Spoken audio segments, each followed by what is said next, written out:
Hi, I'm Akiva Goldman. I'm an attorney from Goldman and Associates. So welcome to our Facebook Live little chat that we're going to have. And the good thing about this forum is it gives us an opportunity to directly answer some questions that people might have regarding various issues concerning custody, family law, divorce, and all that. And so we've already gotten some questions, and people are going to have the opportunity to actually contact. The questions will come in, and we'll be enjoying that opportunity to answer some of the family law questions that come up. So I think we're going to begin with one of the early ones we got, which pertains to the cost of a custody case or divorce. What does that cost? Well, it's a very good question. Really asking attorneys what a divorce cost is like asking what does it cost to build a house. It very much depends on the scope of the project. When you build a house, the cost is going to, factor amongst the items would be how many rooms, how many bathrooms, how many square feet, how many floors. All of these things go into the different costs of a house. Well, the same is true with a divorce. What does your divorce involve? Does it involve custody, parenting time, support, allocation of debt, allocation of assets? Do we have 401k plans, IRAs? Do we own a golf course? Do we own a zoo? Do we have to divide up all these things? So whatever we have, that all goes into the project. The project and the scope of that project is very much what determines two things. Number one, the length of time it's going to take to resolve it. And number two, and perhaps most importantly, at least at the outset, what's the budget required for such a project? What is the retainer that is going to be necessary to put up front in order to address the issue? And so those are things that become important when you're addressing a divorce. So for example, if you've got, people have been married for a year and a half, they're right out of college, they have no kids, no assets, no nothings, they own 2 beanbags and a blender, that's going to be a very, very cost-effective, inexpensive divorce, and maybe it'll cost you $1,500 or something all in. Whereas if you have a long-term marriage where there's custody, alimony, support issues, property issues, multiple homes, IRAs, money in the bank, maybe there's debts with Visa, MasterCard, IRS, medical bills, obviously you're dealing with a much bigger project. So those are factors that are relevant to the cost of a divorce. Why don't we take some questions from the audience? Yeah, so we have a question from Kyle. Kyle is asking, can you tell me the process for a grandparent to gain custody of their grandchildren if their parents aren't in the picture? Is that possible? Okay, Kyle, thank you for the question. The question really relates to grandparents' rights when parents are not in the picture.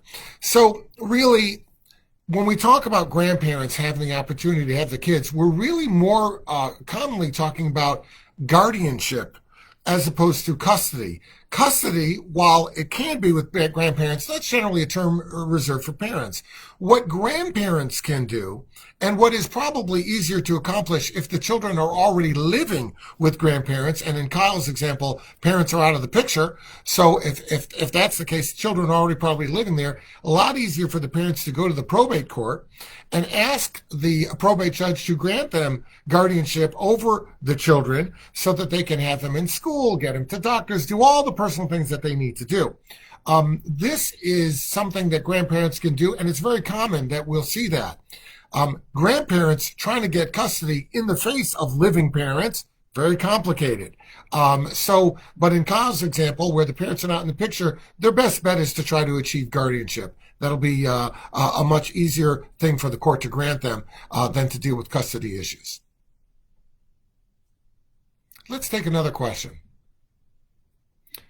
There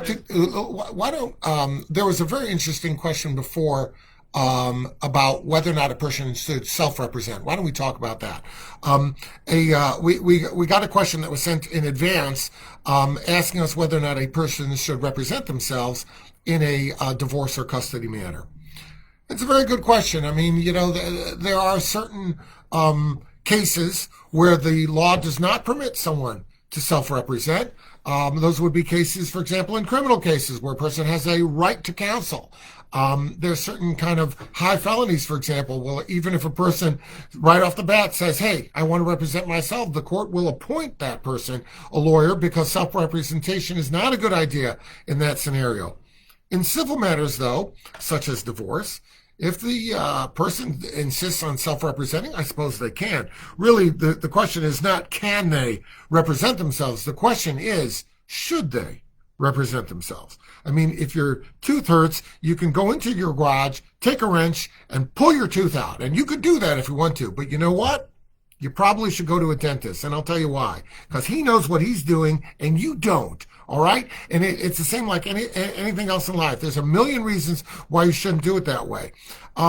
Could you represent yourself and come up with the right result? I suppose it's possible. You could blind yourself and drive down I-75. Maybe you'll get to where you want to go. You're probably going to hit the wall and do a lot of damage. That's what's going to happen if you self-represent. So therefore, in that scenario, it's best that you get a qualified person who can help you along the way. So we have another question, Mr. Goldman. So Sure. we have a question from David. He's asking, what's the difference between legal and physical custody? Okay, so I'm not sure whether or not everybody's hearing the question, so I'll repeat it. Sure. David has asked us, what is the difference between legal custody and physical custody? An excellent question. Really, when the court decides about children, they have to decide a couple things. Number one, where's the child going to sleep at night? And number two, who's going to make the decisions? Those differences are borne out by the distinction between physical custody and legal custody. Physical custody addresses where's the child actually going to be? And that is something that oftentimes there's a choice made between mom and dad. One will get the physical custody. But remember one thing. They're still parents, even though they may not be married, maybe they were never married, but they're still parents, and all things being equal, they should jointly participate in relevant decisions regarding significant things for the child, such as education, religion, medical issues. These kind of important things they should share, and that is often called legal custody. Now, sometimes, like I said, they should share it, sometimes they don't. Sometimes you'll have a scenario where one person is particularly responsible and the other is a drug addict and an alcoholic. And maybe it's not in the best interest of the child that that person who's the drug addict and the alcoholic should weigh in equally to the person who is not. So in that scenario, that person may, for example, have full legal custody and full physical custody to go along with it. So it's a very strong distinction. In most cases, even if the court grants physical custody to one person, the court will endeavor to try and have decision-making shared and enter into a joint legal custody situation. We have another question. So Brittany is asking, what should she do if she is out of state and her husband is not returning the kids in Michigan? All right, so Brittany asked if she's living out of state and her husband the father's living here, the children are here visiting, and she can't get the children back, what should she do? Well, it's a very good question. It comes up a lot. It comes up a lot, particularly when vacations end and parents refuse to send the kids back. What do? Well, you've got to go to the court that entered the original custody order and file a motion for immediate return of the child. You might also ask that the person be held in contempt for violating the court's order. I will tell you this. When your phone rings with those Amber Alerts, that is usually not some stranger that snatched a kid off the street by offering him candy and throwing him into a van. That's typically not what that is. That's parents who aren't sending the kids back when they're supposed to, who are violating the law. In many cases, such violation is tantamount to parental kidnapping, and that's why those alerts go off. But in response to this question, the judge who entered that custody order has to be notified, and there should be an order, a motion filed asking for an order to immediately return the child back to the appropriate jurisdiction. Another question. Sure, another question. Kelly is asking, can you give her a general explanation of how divorce goes when she lives in separate states? She's been separated for 8 years and has 2 children that live with her. Okay, so we received a question from Kelly about how do you get divorced and how does that work out when the parents live in different states. If there's children involved, like in this question, it becomes complicated. Generally speaking, anybody living in any state that meets the residency requirements can go to that state and say, hey, I want a divorce. So, for example, in the state of Michigan, if you've been here for 6 months and you've been in the county where you want to file for at least 10 days prior to filing, you can ask that court to give you a divorce, and that court should grant you that request. The problem, though, with children is a little bit different. The court may have jurisdiction over you because of your residency, but if those children have not been here for the requisite amount of time, if Michigan, for example, is not the home state of the children, then Michigan's not going to be able to rule on what happens to the custody, parenting time, support of those children. So you can get a scenario where you can get divorced, but the whole issue of with the children, which is probably the main thing, well, that's very much up in the air.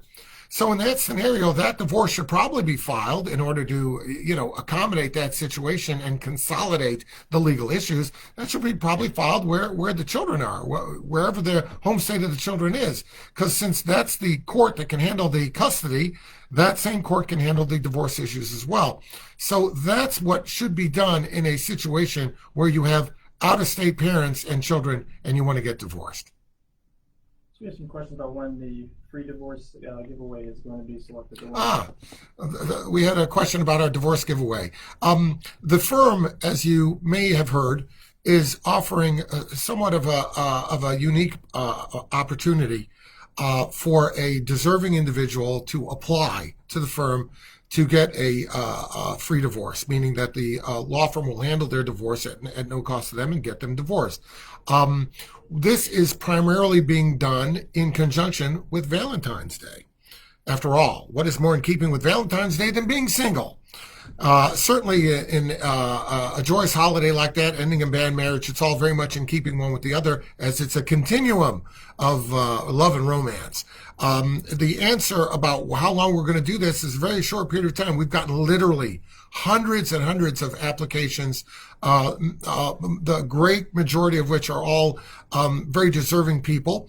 And we're going to make a decision like that very soon, probably within the next, today's I think the 4th of February, I'm told. So probably within a week or so, we're going to close that off and make that decision. The way it's going to work is we're reviewing all the applications. I myself am reviewing them. I spend the weekends going through literally hundreds of applications, and we're going to whittle it down to a select few. We're going to contact those people to learn more about their scenario, and then from that select few, we're going to pick one. Another question, sure. So Sienna's asking, how can mediation help her case? Interesting question about the involvement of mediation in a divorce case, and can that help? Thank you for that question, Sienna. A lot of, you got to understand one thing, okay? Let's start from the beginning. The guy in the black robe is not interested in your problems that occur in your household. He doesn't want to tell you, you shall do this and you shall do that as it relates to your marriage. So the courts came up with a mediation program, a program designed to allow you get all the issues that you can resolve them. Those that you can't, many, many courts will order the parties into mediation. A mediation process is basically a situation where the parties will agree on an attorney whose job it will be to not judge the case, but hear the parties out, get the respective positions of the parties on all the salient issues, and then make strong recommendations based on his knowledge of the courts and the system of how we can bridge the gap. The mediator is not an advocate. He's not a judge. He's basically designed to try and find the middle ground. We do this a lot here in the office.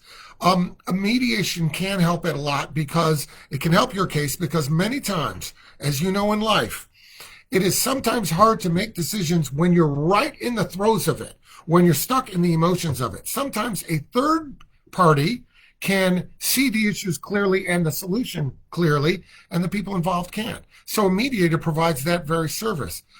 It ultimately can save you a lot of money. It's a heck of a lot cheaper than taking your case to trial, and it brings finality to a situation and gives you the opportunity to do that quicker. Mediator's dockets are obviously much less than the court's docket, so that's a good plus too. So yes, I do believe a mediation can help you out. Really not going to do you any good until the case is pending, because the judge will appoint that mediator, and then the mediator will have his findings, and then ultimately the court will approve those findings with a judgment of divorce presented to the court that's consistent with the mediation agreement. Very helpful indeed. So we have a bunch of questions out there. Sure. So Sarah's saying that she has her kids currently in her custody. The father lives nearby, and she wants to file a custody case so she can have a set agreement with him. But in the meantime, can she keep her kids from the father until she gets a court order, or does she have to let them see it out? What a great question. So Sarah's asking, while she's trying to work out her custody and parenting time situation, can she withhold the children from the other parent? Well, I want to tell you something. Ultimately, there's a judge who's going to make a decision about what's in the best interest of the children as it relates to custody and parenting time. Somebody's going to do that, right? And the person who's going to do that is the person who's really going to decide something that's very important to you. The last thing that you want to do is create a scenario where you are belittled in the eyes of the court. There's a way that you can cause yourself to be belittled, and that is to violate the court orders, to take matters into your own hands, and therefore to marginalize the authority of the judge. You do not want to do that. So no, I do not recommend that you withhold the child on your own because you're figuring you're going to get a better shake down the road after the parenting time hearing. Your job is to comply with the court's order. And unless there's some imminent physical danger to the child, where compliance presents a greater hazard than noncompliance, you darn well better follow what the court says. So therefore, you should continue with the exchanges. You want to file a petition, you want to file a motion later on, of course, you should do that. And then the court will make the decision whether or not a modification is appropriate. Oh, we have another question. We have a bunch. So Angie is saying, with cohabitating before marriage became the norm now, is it possible for someone who is not on the deed of the home able to gain the equity of the home purchased before marriage, living together the entire time, then married a few years later and had children since before getting the house? What a great question. Thank you. Angie gives an interesting question. She says, because cohabitation without the benefit of marriage is so much the norm, how do we deal with property that was purchased beforehand? In other words, we all know that when you buy a house during a marriage, it's subject to division. What happens if you're not married and the house is purchased before? Well, the quick answer is the house is purchased before. It's not an asset. We're not a common law state, so there are no property rights that attach to that house. If it's not in your name, you're not going to get a piece of it when that relationship falls apart, that cohabitation relationship. If the parties marry later and then they want to get a divorce, but the house was purchased before, the analysis is a little bit different. The court will, number one, look at the value of the house as of the time of the marriage. Then they'll look at the value of the house now. The analysis begins with starting out with the proposition that whatever it was worth before the marriage, that's off the table. So let's say you bought it during the cohabitation period, it was $50,000. That's what it was worth. Now you've been married for a long time, now it's $150,000. So we start out with the proposition that the 50 is off the table and the 100 is what we're dealing with. The 100 is the marital asset, 50 to mom, 50 to dad. But that's not really the end of the analysis because, for example, one can argue that if the house was gifted to the marriage or commingled to both names after the marriage, one can convincingly argue that the house is now up for grabs because it was essentially gifted to the marriage. So if they refinance the house and now it's in both names, or they deeded it and now it's in both names, it's possible that even the first piece that would have been off the table, it's possible that that piece is on the table now and subject to division. Another part of this also is, even if it's not subject to division, you got to remember, if somebody can show, well, it's not subject to division, but I put in the new windows and I put in the new copper plumbing, and I did this and I did that, it's possible that there will be an indebtedness owed, and that person will have something coming in that regard also. Excellent question. Thank you, Angie, for that. So we have James asking, he's saying he got married in Cleveland, Ohio, and he lives in Detroit, Michigan. Okay. He'd like to get divorced, but he doesn't know where she is. What can he do? Okay, so James got married in Cleveland. He's now living in Detroit. Wants to get divorced. His spouse is gone. He doesn't know where she is. So here's the rule, James. As long as you are living in the state of Michigan for at least 6 months prior to filing, you can file for divorce. Don't worry about the fact that you, at this moment, don't know where she is. The lawyers who will handle this case know all about alternative service and substituted service and different means of serving someone whose immediate whereabouts might be unknown. The law is not draconian. It doesn't force you to stay in a marriage just because somebody took off. There are ways to serve a person. You may have seen some of these ways in action. For example, have you ever gone into a public place like a grocery store or a post office or whatever and seen a thin notice tacked on a bulletin board that says so-and-so is being sued? This is what this is the case number. This is the judge. That is people serving someone by posting, by alternate service. So I wouldn't worry about it, James. We can serve her too by the same means, and you will be liberated from that marriage, even though at this moment we don't know her exact whereabouts. Great question.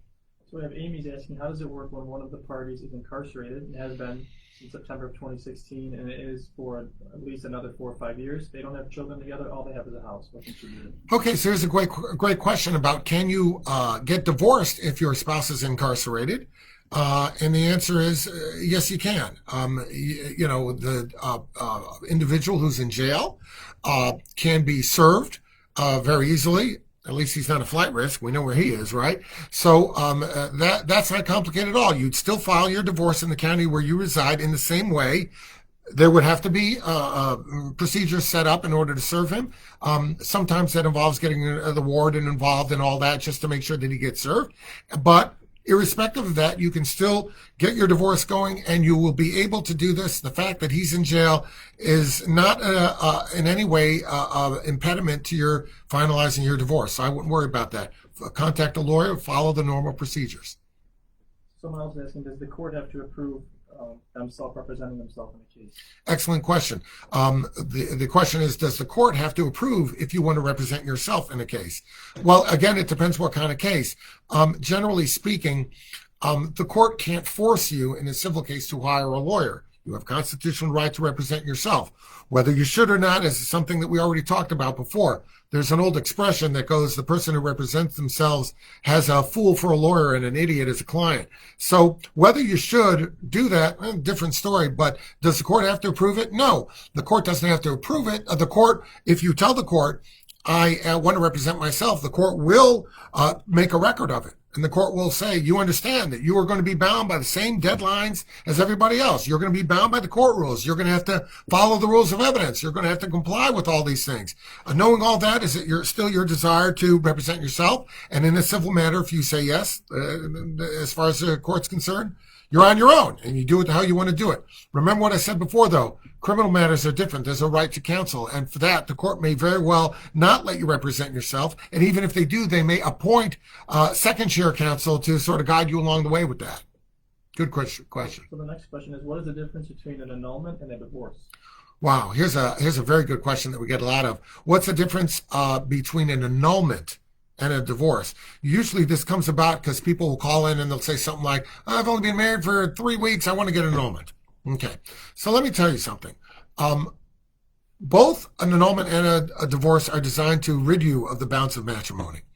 A divorce basically says, I've been married, I acknowledge the marriage, I want it, to conclude it. An annulment says basically, I want the whole thing void ab initio is what the Latin phrase is. I want it annulled from the beginning as if it didn't exist.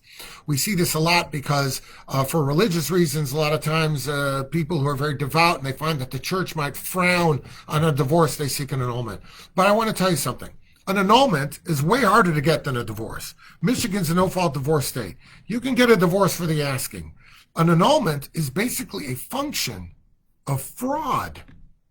Fraud. Not that you don't like the guy or it's not working out. She's not everything you hoped she would be. That's not an annulment. That's a divorce. You made a mistake, you get divorced. But if you are defrauded, then you might be eligible for annulment. What do I mean by defrauded? Well, you marry someone, come to find they're married to somebody else already. That is a fraud. It's a fraud on the court. It's a fraud. It's illegal. That is the subject matter of an annulment. It's possible if you marry someone on the guise that you're going to start a family and you learn that the person already knew beforehand that they were incapable of having children and they specifically withheld that from you for money reasons or other reasons, that may be grounds for an annulment. Just not getting along and it's not working out, however. If that's your situation, no matter how short, you're looking at a divorce. The next question we have is, what's the difference between a contested and uncontested divorce? Another great question. What's the difference between contested and uncontested? Well, a lot of people will call me up and say, I'm looking for an uncontested divorce. My wife says she's going to take the custody. I want the custody, blah, blah, and I'll say, hang on a minute. What you just described to me is a contested divorce, all the while introducing it as an uncontested divorce. So let's get our terms straight. An uncontested divorce isn't something that you pursue. It's a label that's put on a divorce as a result of the fact that the parties have not or will not argue about anything. That means that there are no disputes regarding custody, parenting time, support, property settlement, debt resolution. Nothing. Everything's agreed upon. That is called an uncontested divorce, meaning that you will file your divorce. Nobody will even bother to file an answer because why should they? It's uncontested. They agree with everything you've asked. Such agreeability, you might not be surprised to learn, is not necessarily consistent with people who are getting divorced. If they were so agreeable, they might not be getting divorced in the first place. The truth of the matter is, all kidding aside, most people in a divorce will have something that is an area of dispute. It could be they can't agree on who's getting the dog. They can't agree on something with regard to the children or how to divide the house based on the value. They're going to have some degree of something, and if you have that something that is a matter of argument between you and your soon-to-be ex, you're not in an uncontested divorce situation. You're in a genuine contested divorce. We have another question from Daniel. It says he got married back in 1994 in Seattle, Washington. He was 24 at the time and was surprised to find out the woman was nuts. She was pregnant at the time, and the only reason he married her is because he got her pregnant. He had to separate from her with a protection order a year later. Wow. He would like to get married now. He's 53 to a lady here in Michigan, but he can't get a divorce from her because she keeps changing her name and remarrying someone else. Okay, so just in case you didn't hear that, it's a sort of a complicated scenario where a person married someone that he now describes as nuts. She got pregnant. She's apparently they live in a different state. He's trying to divorce her. He says that I can't divorce her because she keeps changing her name and marrying someone else. Well, that's interesting. So he's mistaken about a couple things. He can divorce her. I don't care what her name is. She can call herself Mickey Mouse. We can still divorce her. What we do in a scenario like that is we file for divorce. We write that her name is, for example, Jane Smith, also known as, Penelope Jones, also known as this. We list all her aliases. We serve her. We could also list Jane Doe if in fact she's continually to change her name, and we can get him divorced by publication or alternate means. The fact that he says she's changing her name and marrying somebody else, that's a problem, but it's not really his problem. It's a problem for her because she's violating the rules regarding polygamy and bigamy and all that, and it's of course a problem for the guy that she's marrying because he doesn't know that in fact that marriage is voidable because she's actually married to someone else, but I'm sure he doesn't know that. But those are complications on her end. As far as he's concerned, while all that is interesting, it's a red herring because he's just as eligible for divorce as anybody else. The only trick is who we name in the divorce and the service, and this can be easily managed appropriately. No problem. We have a follow-up question about the parties being incarcerated. Yes. So what would be the chances of her getting her house free and clear with the nature of this case? Very good question. In other words, if you're divorcing someone and they're in jail, the question is whether or not the person can expect to get 100% of the property free and clear of any claim of the person in jail. Well, I want to tell you this. It's going to depend on several things. First of all, I'd want to know in that scenario, did she marry him while he was in jail? It may sound silly, but we do get a lot of calls from people who will say, I married a guy who was incarcerated at the time. There's a whole society of people who are marrying people in jail, marrying people who are in jail by people who are in jail. This happens. So I'd like to know, number one, when did the jail begin? But number two, you have to understand something about divorce law. Divorce law is a matter of equity and fairness. So even if the other person is completely unavailable to enjoy the asset by virtue of incarceration, which was their fault, even if that's the case, the judge is still going to look at your proposed judgment for fairness. And the judge is going to look at it to see whether or not it meets basic boundaries of equity. And if the court feels it does not, it will not approve a judgment where 100% of the assets go one place and zero go to the other. It may very well say this is not fair. And the point is, you don't want him to say otherwise, because if the court doesn't make an analysis and make an appropriate finding of why the distribution should be as it is, all that'll happen is that guy will eventually come out of jail and file a motion to set that divorce aside on the basis that it was completely inequitable. And if the court does not have a legitimate reason on the record why it divided it so unevenly, that's a judgment that could be subject to later attack or appeal. So you don't want that. What you want to do is make sure that there's an appropriate foundation laid for, why you're getting that whole asset. Maybe, for example, you're getting the whole asset because you're taking 100% of the bills. So that's the balance that the court strikes. And maybe it would make sense in that scenario. But again, it's not so simple. It's not just carte blanche. He's in jail. You get everything. It's not a land rush. It's going to have to be done in an equitable, reasonable manner. We have another question. Sure. So Maddie is asking, what are the pros and cons of obtaining representation versus representing yourself in a family law proceeding? Okay, so this is another good question regarding the pros and cons of self-representing in a custody or divorce proceeding. Let me start out in the custody scenario. If you're dealing with a case regarding custody, and by the way, when there's children, sometimes there's domestic violence involved, there's abuse involved, there's child protective services involved. There's psychodiagnostic testing that has to be done to the parties. There's all different kinds of things that come in, and therefore the court is very, very careful to follow a set of guidelines to determine what's in the best interest of the minor child. Now, there are about a dozen unevenly weighted factors that the court takes into account when making that decision. So, if you want to do this yourself, you're going to have to be prepared to present admissible evidence on all those factors. Are you able to do it? Well, you may be able to do it. You may not be able to do it. Odds are you're not going to be better able to do my job than I can do your job. So you're an air traffic controller. Do you realize the mess that would occur if all of a sudden I took your hat and went up to the tower and started moving planes around? It would be absolute bedlam and chaos, and it would be terrible. Why? Because I don't have the knowledge, the training, the education, or the know-how. You want to do my job? You want to do the job of a custody lawyer, a divorce lawyer, without the knowledge, the training, the education, the know-how? You're going to be crashing planes up there. And that's a bad thing. So can you do it? Yeah, you can. My suggestion is that you hire experienced counsel, get a good firm behind you that knows what they're doing. It'll be, it won't be easy. It won't be pleasant. It's not pleasant to deal with lawyers and judges and courtrooms, but at the end of the day, you're going to be much better off for it. Here's some more questions. Sienna's asking, what if she's not married to the parent of her child? Okay, so here's a question about what happens if you have a child with someone and you're not married to them. And I suppose the question really goes to who has control or custody of the child. So in a marital union, there is a presumption that the parents are going to share equally in this responsibility. In a non-marital union, no such presumption exists. In fact, quite the reverse. The presumption is that the mother is running the point on the custody and all the issues relating to that. Therefore, if the father in a non-marital union wants to assert some sort of custody or parenting time rights, they're not vested upon him. He's got to go out there and get them. And the way he goes out there and gets them is once it's determined that he is in fact the father, then of course motions have to be filed before the court to get him appropriate parenting time, to put the child support in place, to get him custody if need be. And that's something that he's going to have to go and get a judge to order. So for that, he's going to have to hire lawyers to do that.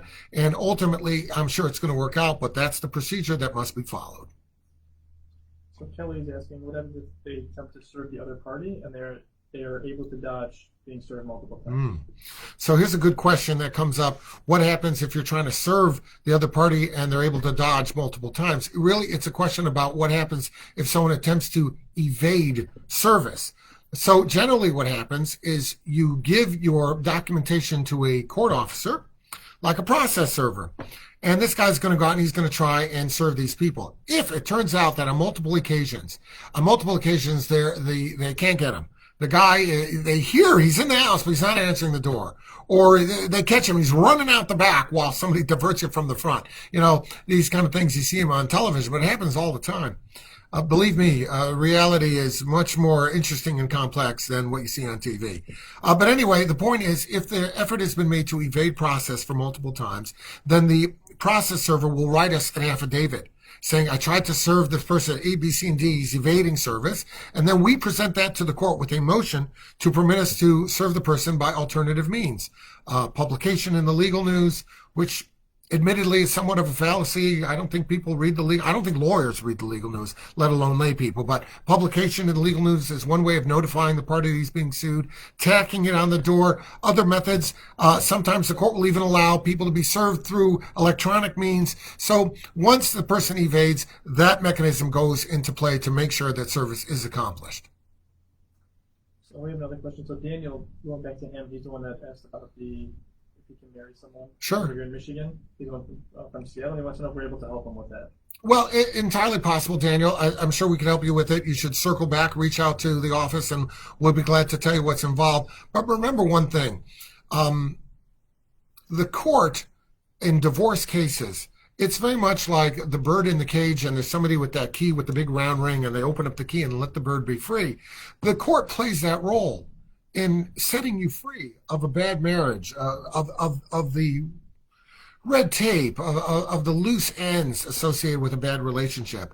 All you got to do, though, is get before the court, get your story told, and for that, the right representation can really help you expedite that process.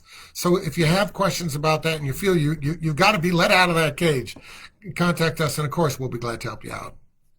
So we have another question. So am I able to intervene in a case that involves my children, but I'm not an original party? This is a great question. And it's a technical question. Can a person who's not a party to, let's say, a divorce intervene if they have if that's their child? And here's how this comes up. Imagine this.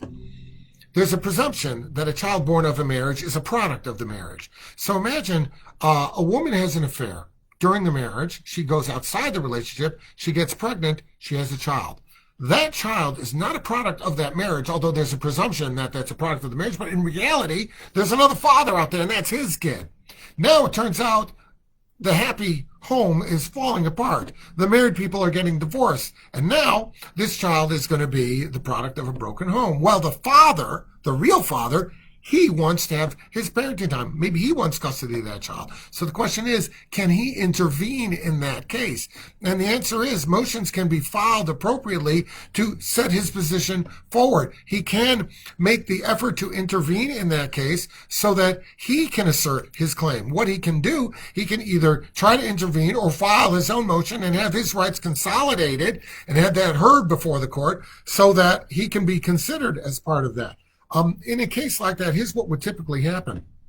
The court would make a specific finding that despite the presumption that the child is a product of the marriage, that this child is not a product of that particular marriage, and that the father is so-and-so. And then, of course, the paternity and all that custody can be established as it relates to the other father. Now, it's a technical question because sometimes, even though a person is not the biological father, they can be the putative or the legal father and still have obligations. So, for example, if the parties knew that this child was somebody else's, and then for 6 or 7 years they masqueraded as the parents, the father held him out, held himself out as the natural father, even though he wasn't. He supported that child. He took care of that child. That child is considered a sibling of the other children. In that scenario, it becomes a question for the court to determine who should actually have the obligations, because there's a very strong interest in not wanting to bastardize this child and wanting to seamlessly transition the child to a new situation where there's a divorce. So these are very good questions that require some strong representation. Please circle back if you have further questions on that topic. We got some more questions coming in. So someone's saying, my question is, if a donor was used without their acknowledgement, how can we change the birth certificate? Is that something we can? If a donor is used without their acknowledgement, I think the question is asking if a person has a child from a sperm donor, and then ultimately there's a relationship, and then there's a divorce or something. Whether or not they can assert any rights. Generally speaking, you can't, because generally speaking that's completely anonymous, and so the courts won't have that. Now, an interesting issue comes up with that. What happens if you come to find out that two people have gotten reproductive matter from the same source, and they have, let's say, a boy and a girl, then 15 years later, it turns out that those two, unbeknownst to them, start dating. And the parents start talking about how those are IVF children. They realize they came from the same source. And maybe for all we know, those people are half siblings. How do we deal with that? So in a situation like that, lawsuits are going to be filed. Ultimately, the court will always uphold the confidentiality. In that circumstance, though, it may force the sperm bank to not reveal who the father is, but to reveal whether or not it's from the same donor. Interesting question. So we have another question. Does it matter who files for divorce first? Does it matter who files for divorce first? A very, very common and very, very good question, actually. Generally speaking, at least theoretically, it's not supposed to matter who files first. It's not supposed to be a race to the courthouse. The problem comes in when you have children, because when you have children, a lot of times somebody will file for divorce and seek a temporary order of custody, trying to get their foot in the door, jockey for position for a later custody battle. They'll seek custody first. So if that happens and you are the first one to file and you say the children live with me, I want a temporary order to continue that custody, the court may very well grant that order. And if you're on the receiving end of that, and the best thing you can say is, oh, I want custody too. Me too. Me too. So now the court's going to view you sort of as a responder rather than an initiator of custody. And the court might take the impression, well, gee, if you really thought custody should be established right off the bat with you, why didn't you file something? What are you waiting for him to file before you come and say me too? So if you don't want to be regarded as a person who's saying me too, if you don't want to look like you're late to the dance, it's very appropriate that you should consider filing first, especially if you think that there's going to be a custody contention with respect to custody later on down the road. You should certainly consider getting that before the court at the earliest possible time. So Amy is going back to the incarceration question. She wants to know, what would the retainer be, perhaps, if you didn't win the contest, the free divorce? Well, that's a very interesting question. There's a lot more that goes into determining what the retainer would be than just a question of these facts. We want to know certain things that go to the complexity of the project. So I would tell Amy, circle back to us, give us a call. There's no charge for that call. We'll tell you exactly what that project would require once we get a better understanding of the nature and scope of it. Quite a few more questions. So Brittany's asking, how long is the divorce process typically? Okay, so it's a good question that Brittany asks is how long is the divorce process? How long is it going to take me until I can move on from this? So generally speaking, the court has two sets of calendaring. If you have no children, the court will generally calendar this under a 60-day calendar, which means after 60 days, if there are no children, the court will invite you to finalize your divorce. And set up court dates for that. If there's children, generally speaking, the court is going to make that calendar elongated, and it's going to put it on a 6-month calendar. It doesn't necessarily mean that it'll take a minimum of 6 months. Sometimes the party's been separated for years. There's compelling reason to conclude the divorce earlier. Sometimes you can get dispensation from the court to do it earlier. In our firm's history, the earliest we ever got a divorce for children accomplished is 42 days. Very quick. But those parties were separated and living in different places for 3 years prior to the filing. So that was a very exceptional case. But those are, generally speaking, your timetables. One more question. One more question, absolutely. Should I move out of the house during the divorce, or is it okay if I stay in the house? Wow, as the last question, that's a humdinger. Should I move out of the house or stay in the house? So to move or to stay, that is the question. So the thing is like this. You're not going to abandon your claim to the house if it turns out that you leave. So if you're worried that I need to stay in a terribly toxic environment so that I'll get my equity, you don't have to do that. Your equity is going to be determined whether you're there or you're gone. The question is, what happens with children? If you have children and there's going to be a custody case, to leave or not to leave is a more complicated question. Now, if you're going to leave and take the children with you, all right, that's fine. So you pick up, you leave. It's a bad environment. You take the children with you. It won't impact your custody case because the children are already with you. And then if you want to leave, God bless. You want to leave, leave.